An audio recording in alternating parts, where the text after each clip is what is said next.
Greetings, travelers, and welcome to another episode of Let's Play The Legend of Zelda Breath of the Wild, presented by Draco Breach. Last time, we found a couple of shrines in the beginning of the four-part audio difficulty series. This time, we are on the hunt for more shrines in the second of four parts of the audio difficulties series. Yeah, I made that sound more epic than it actually was.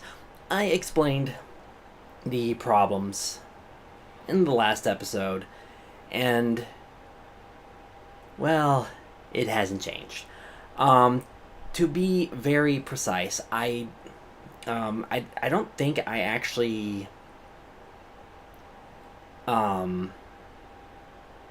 it up, but I did watch the 4 episodes that I recorded and try to make a script from them based on what I said. Oh boy, that was a disaster. That was an absolute disaster. I could not piece together enough for a script because of how often the mic was dropping. Regardless, this episode, and we start with a molduga fight. The reason we're starting with this fight is because I was wandering the desert and I came across this area that I didn't recognize with a molduga that I don't believe I've ever fought before. As I got closer and I noticed the pyres that aren't lit, I decided, yeah, I probably haven't been here before, and it's really helped out by the fact that I came across that cliff that kind of looked like a diving board with 2 pyres on it. So I dive down here, take a look, and oh, I think this might be an interesting area to explore. I wonder what will happen when I light the pyres. So I kill the molduga, collect its parts, and I check the treasure chests. And then I take a minute to decide if I want these items or not. So you'll notice a transition pretty quickly here. And hopefully part of this transition I doesn't show up in the actual render because it looks very weird. Like there's a momentary picture of Link decked out at a shrine, and it's weird. Anyway, I also realized that I didn't say the names of the shrines last episode, so, oops. Anyway, I think we ran past the... Yeah, we ran past the... There was a Lizalfos there. And it's like, desert Lizalfos are all electric, and I don't want to deal with that, so just ignore it. I kind of walked up to it and hoped that it wouldn't notice me, and thankfully it didn't. So I light the pyres, and oh, it's a shrine. I probably would have guessed that in the first place, but there was the possibility that it might be something else, so... you know, stuff like that happens.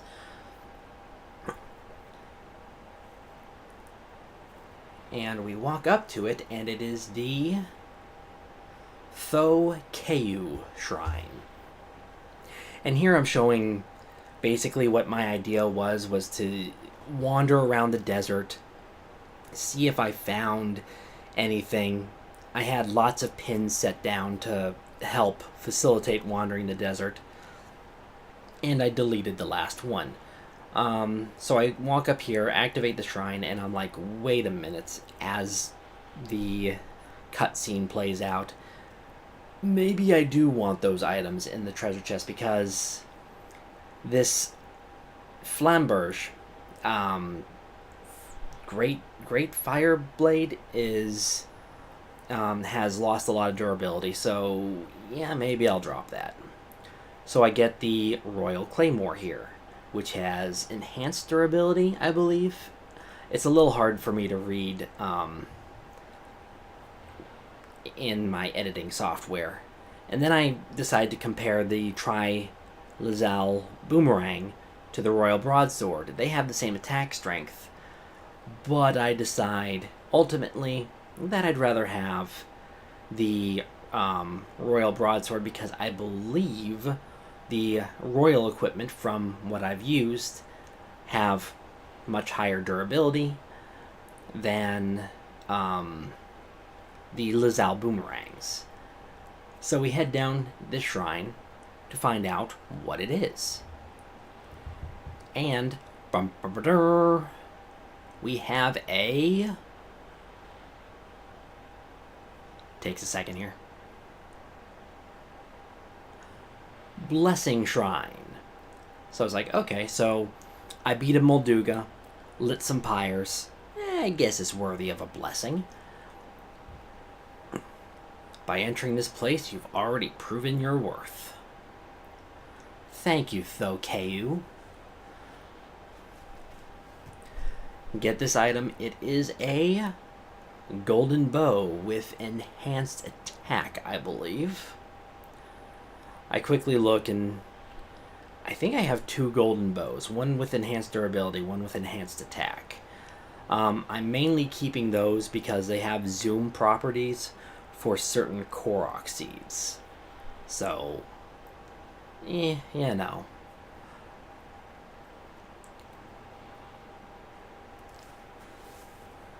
Let's see how well I can read his text. I probably can't.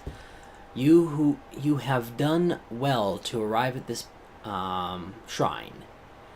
A hero rises to right the wrongs of Hyrule. In the name of the goddess Hylia, I bestow upon you this spirit orb. So, new spirit orb.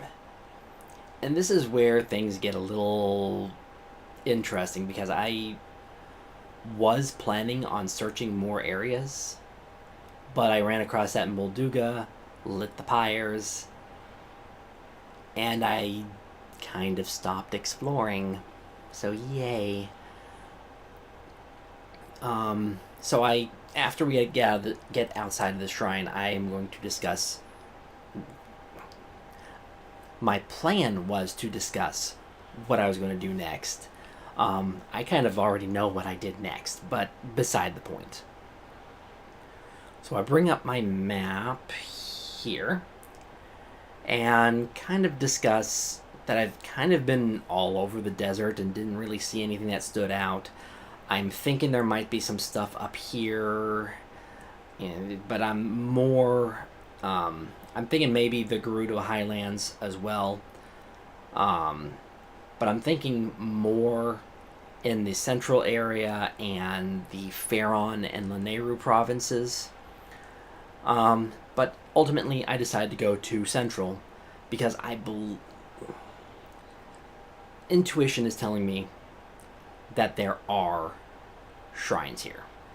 And I'm going to pull up my map again. I don't know why I didn't just go ahead and do this all while I was in the Gerudo Desert, but yeah, I'm about to pull up my map again. And of course, the central area is dangerous because this is where Ganon's forces are consolidated. He has tons of guardians under his control, and the Yiga like to appear. I'm thinking that there's probably a shrine in this general area. Maybe one there. I don't ever place a pin near that Colosseum though. And I'm thinking that there's probably a shrine up in this general area. I don't think, based on my intuition, I don't think there's anything in the middle of Hyrule Field. So I place a pin around here. And then I discuss the possibility of a shrine being in or around Hyrule Castle. My biggest suspicion is that there is one inside the castle. I, of course, am not going to do that just yet. Not just yet. And I place another pin around here.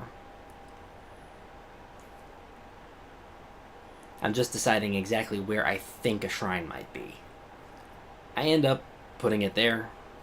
You'll see very soon that, you'll see very soon that I might have been slightly off base. My shrine radar immediately went off as soon as I jumped off the tower. And of course, a guardian woke up and started targeting me right here. So yay. And this is kind of the disadvantage of the audio being gone, is you can't really hear the Guardian music, I guess you could say. And I start to immediately notice that my pin is way off base. I'm just going to delete it. Of course, now that I'm looking at this, I'm like, you know what? I might want to explore these mountains just to see if there are any Korok seeds or the like lying around.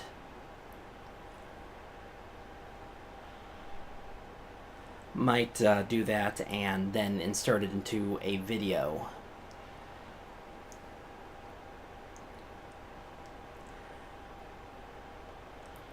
This is the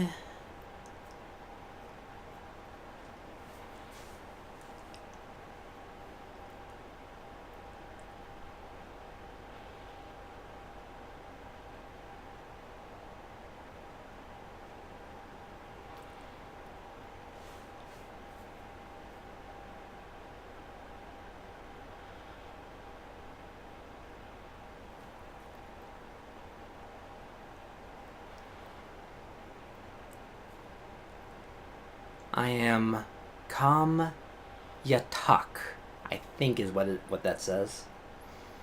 The Trial of Power. Now this is kind of an interesting shrine. You'll see as I go through it. I quickly notice, I pull out stasis and it's like, no wait, that's not going to work. Switch over to magnesis and head down here.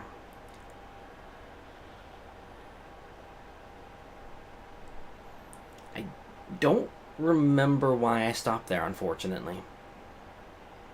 I think it was to take notice of the layout of the shrine. And I noticed that as I did magnesis there, that this ball really just did not want to stop moving. And so I kind of, try to sneak by it. And then I noticed this. I could have probably easily gotten by this first one without any issue. But I decided to use magnesis primarily to see if I could get that spiked ball out of there. I couldn't. Mainly because I knew that this one would be a little bit harder. But I catch one and slip on by. And then I hear the Guardian and I'm like, really? Really? I cannot remember what these things are called. But they're like the smaller ones I like to call mini Guardians. I guess these would be the medium Guardians. And I think I made a mistake using the Lizal Boomerang on them, but whatever.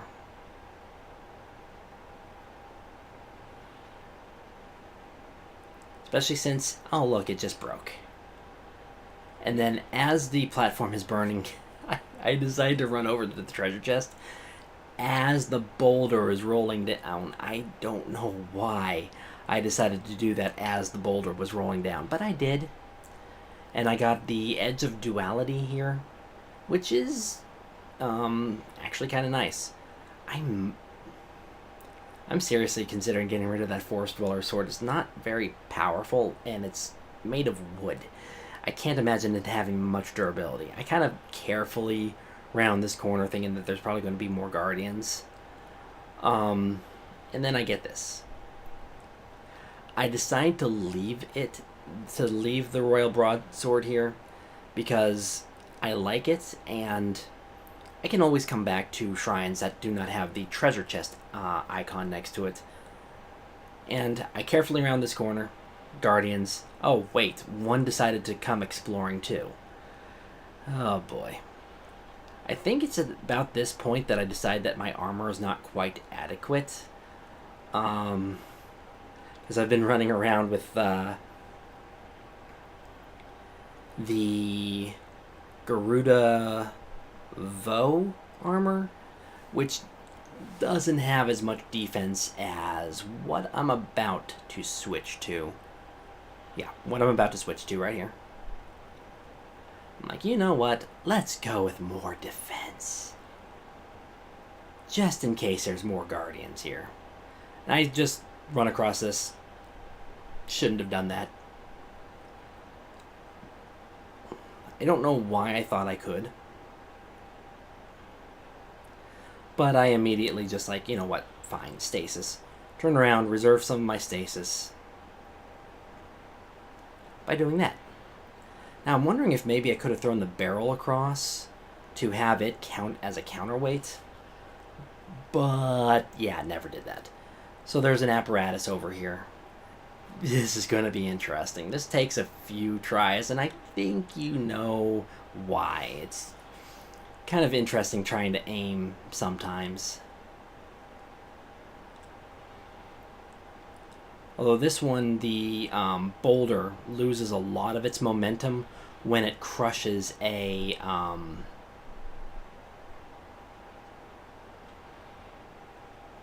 crate. Why I couldn't think of the word crate, I have no idea. As I was walking down from the apparatus, I noticed this treasure chest, decided to walk over here just to see what it is. It ends up being an ancient core, so nice little thing to add to my inventory if I ever remember to go back to Robbie's research lab and, take advantage of that. I'm being a little less cautious going down that corridor. Then I decide, wait a minute, I should be cautious. Look around just to make sure that there's no guardians. And there aren't. This one I test out. I did that on purpose. I wanted to see what would happen. This puzzle takes me just a second, mainly to get the momentum right. I really do test this out quite a bit. It's pretty easy to figure out what you're supposed to do. So I do that, and ball falls right down the pit. So that's not right. So I try to experiment with timing the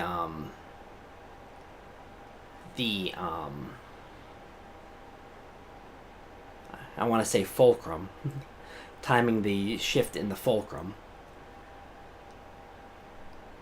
and discover, oh yeah, that'll work. But I have to get the point here is getting the timing right. As you can see, I missed there, almost out of stasis, and I get it. Stasis wore off, and oh, good, it worked. And you're gonna love this little thing. Run through the door. Ball hurts me. Because why not? I don't know why. I just kind of stopped and laughed. Although I didn't actually stop, but I kind of laughed when that happened because why? It was not even moving, and it knocks you back. Like, oh my goodness, it's hilarious. So, silver rupee. And I think I go out here just to make sure that there's nothing else waiting for me, and I determined that, oh, it's looped around on itself. So all I need to do, because I think we've seen the monk already, and I probably honestly hit this more times than I needed to. But I release stasis and boom, flies forward, lets me in. Oh, right. And one last puzzle. I see the treasure chest, but I don't see any way of getting to it, so I decide maybe I can get it from elsewhere. I decide to look for how to get it from here, and I notice, oh wait, I can get it from there. You can probably see the small little corridor right there.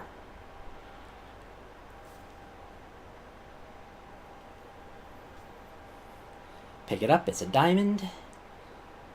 And about now, I decide, you know what, I'm not going to waste durability on my bow anymore, we're just going to do it this way. Because I'm pretty sure I can set down a bomb right about here. Yep, it works just fine. And we get our second spirit orb of the episode. And this was just from randomly exploring from the central tower. Which is nice, very nice. But for the time being, this will be Draco Breach reporting out. God bless and safe travels.